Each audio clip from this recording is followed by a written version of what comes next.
كفاية، كل اللي حصل له مش كفاية. مين قاله يكسر بقى قلبي؟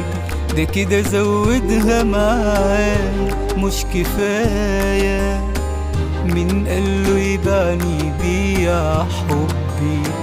ده فتح على نفسه حكاية مش خالصة ولا ليها نهاية. مش كفاية، كل اللي حصل له مش كفاية. مين قاله يكسر بقى قلبي؟ ده كده زودها مش كفاية. مين قاله يبعني بيع حبي؟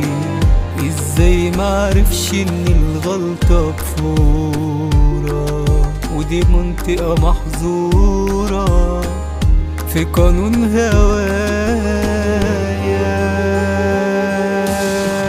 انا حد اتخان ومش باقي ولا ندمان ولا تعبان ولا مجروح. هو اللي اكيد من بعدي هيلاقي انه خسران، ويعيش ما يعيش حلاوة روح.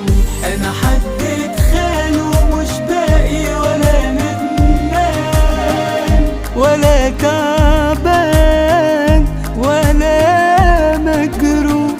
هو اللي اكيد من بعدي هيلاقي انه خسران، ويعيش ما يعيش حلاوة روح. لسه الحساب مفتوح ودي البداية.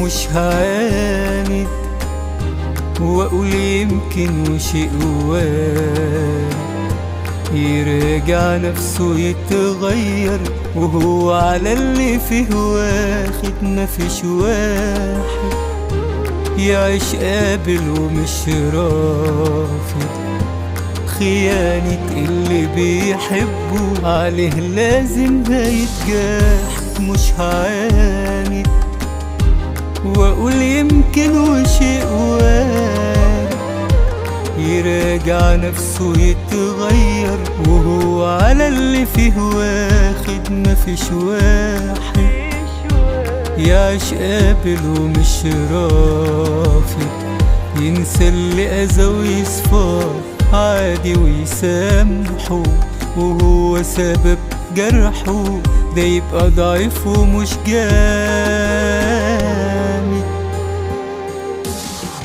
انا حد اتخان ومش باقي ولا ندمان ولا تعبان ولا مجروح. هو اللي اكيد من بعدي هيلاقي انه خسران، ويعيش ما يعيش حلاوة روح. انا حد اتخان ومش باقي ولا ندمان ولا تعبان ولا مجروح. هو اللي اكيد من بعدي هيلاقي انه خسران، ويعيش ما يعيش حلاوة روح. لسه الحساب مفتوح ودي البداية.